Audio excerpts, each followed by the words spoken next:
I do feel that nonprofits just don't innovate enough. And you're telling me about a lot of innovations right now, a lot of cool things that are happening with Goodwill. What's the cost if people don't integrate a lot of these different technologies and adapt with the new times, especially as a nonprofit? Because let's be honest, they usually fail to kind of adapt to technology and what's kind of going on in the world. But I think AI right now is, especially when we're talking about the government level and what's happening, Yeah. that this is a tool that a lot of people could start to implement that really will help them still be present and do what they love and have a lot of admin and automation being done on the back end. But what happens, what is your thoughts on that when nonprofits don't adapt early enough? I think at this time it's going so fast, but they have to. I mean, we are starting even just with our workforce. So we have a workforce that is, all ages from 18 probably into their 60s. And so we do have some individuals who've never been exposed to tech. No, when we have to put messages out and they have to have an app on their phone or do certain things. And so we implement not only like at every level of the organization, we do have trainings for all levels, even if it's just using an iPad or open Word document or how do you print and all of these different things. So we're trying to upskill our own workforce and just have that kind of tech equity, here. But also, I think nonprofits kind of have always had a little bit of a bad rap. Like people think like, oh, you work for a nonprofit, so maybe you weren't as good in your industry as you could have been. You couldn't get that tech job in the for-profit, and that's really not true. That I think, I would challenge any for-profit company if they have a nonprofit applicant that has had that experience, because they've done a lot with a lot less than they could in the for-profit world. So they're scrappy and they're gonna get it done. But I would encourage nonprofits to really look into tech. How can you be more efficient? It's not about cutting your workforce. It's about making your workforce more efficient so they can do the things that are important, the mission side work. They don't have to be wrapped up in the admin things that AI can do already. It's teach them how to be efficient so they can pour more into the mission side and the servant leadership part of it versus the admin, because AI is going to be able to take over a lot of that for you. But don't be scared of it. Yeah, I 100% agree. Don't be scared. We're all using AI already. Like if you're shopping online and you look at this dress, all of a sudden they can put you in the dress, Right, and right. and it's like, wait a minute, that is AI, right? Text prediction is AI, and I think when we use the word AI, it just truly does bring a fear, but it's truly a tool. It's something that we could utilize, and I want to go back to what you mentioned about the nonprofit, for-profit sector. Um, People are just so accustomed to chasing a paycheck, but you decided I'm going to chase purpose, my passion, Yeah. right? Is that what kept you in the nonprofit sector versus going to the for-profit where you can probably make twice the amount of money? I went to the dark side for a year. I cried my way home. That's too For funny. 6 months, and I decided I'm going back to it. But I think that that's really what it has kept me here. And I was born and raised here in Orange County, and this is my community. But to be honest with you, I won't do any nonprofit. I have to love what they do.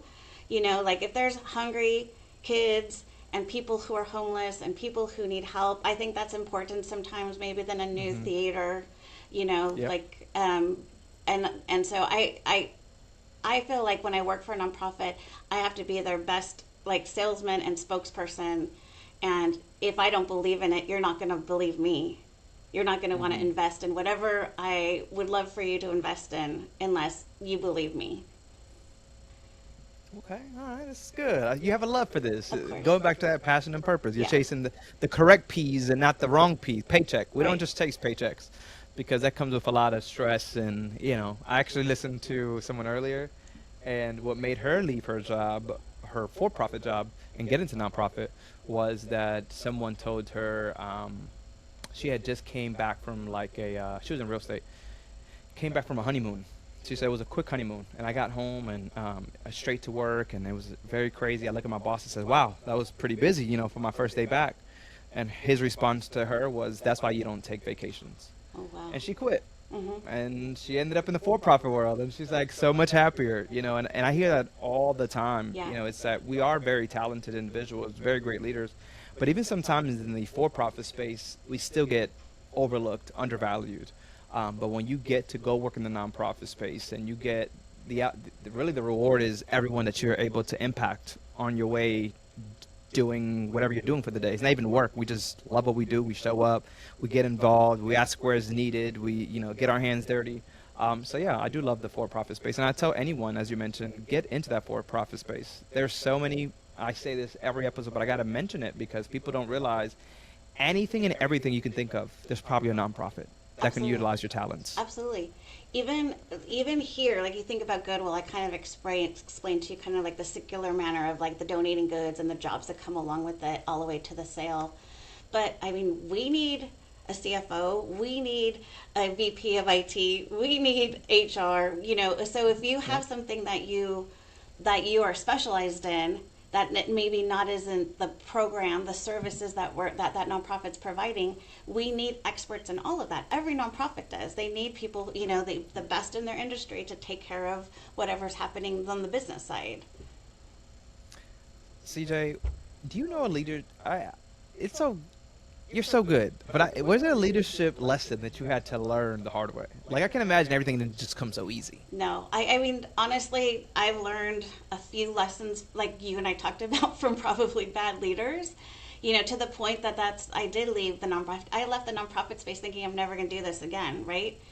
But I think being a leader, the hardest thing when I first became a leader and people reported to me is I never realized how much time it takes to just to talk to your team and when they walk in the door. And I just remember like the first week or two after I had a whole team that was reporting to me thinking like, when am I supposed to get my to-do list done? But that's when I realized that's the part of being the leader, right? And I remember sitting with a young woman who works here today and talking to her, and she said, CJ, I'm so impressed and I feel so grateful because you always seem present when I'm here. And I thought, whew, like I'm grateful that that's how she feels, but sometimes that's not what my mind's saying. And so I think as a leader, when someone is sitting in your office, whether they're telling you about their dog or their day or their hardest problem or something that happened to them here at work and you have to fix it for them, is really, really try and remain present, because I don't think I was as good at that in the beginning.